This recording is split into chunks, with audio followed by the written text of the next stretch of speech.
আমরা চলে আসলাম, এটা জানি নাম কি, কুদ অফিস না? চলে আসছি ফেকনাসার কুদ অফিস। এই যে আমার ভাতিজা, ছোট ভাইয়েরা, এই যে ভাতিজা, সবাই আছি আমরা একসাথে। চিল হবে, চিল হবে। এই যে এটা হাটে উঠাইলে কিন্তু মোটামুটি ভালো দাম পাওয়া যেত।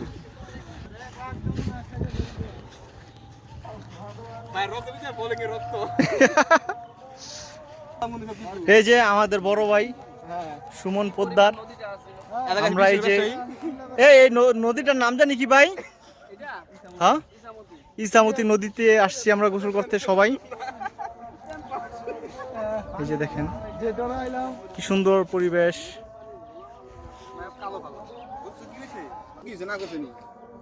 বড় ভাই সুমন ভাই আমাকে বকশিস দিল, এই যে বকশিস 50 টাকা।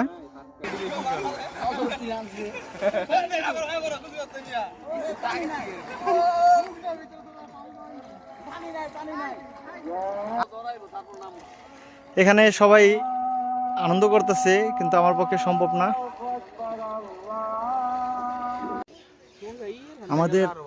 আমাদের আনন্দটা কিন্তু নষ্ট হয়ে গেল।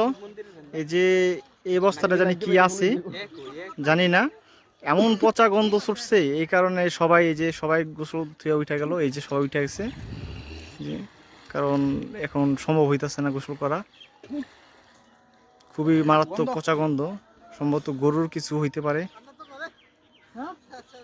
এই সুন্দর নদী, নাল, খাল, বিল, এই মানুষ পচা জিনিস ফালাইয়া নষ্ট করে, তাদেরকে আইনের আওতায় না জল হস্তে গোসল করতেছে এখন কলে এসে।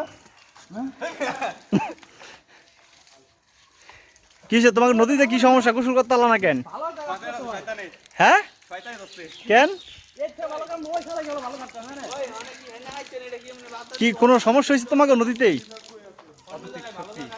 অধাতিক শক্তি।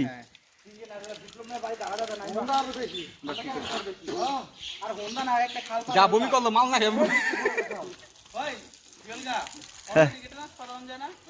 পাওয়া যায়। এই যে আমাদের বিএমডাব্লিউ, এই বিএমডাব্লিউ দিয়ে আমরা যাই আসি।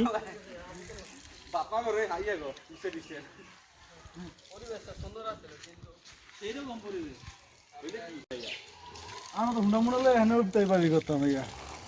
আর কি ভাই তল্লা সবাই কি অপমান। এই যে আমাদের ইউসুফ বডি বিল্ডার। কয়দিনের ছুটি বাজান? না এই যে এখন দেখা যায় কয় মাস, 3 মাসের ছুটিতেই। ও এই যে আমার চাস্তো ভাই আছে, এটাও 3 মাস, সবাই 3 মাস। এই যে এটা হলো ফ্রান্স প্রবাসী।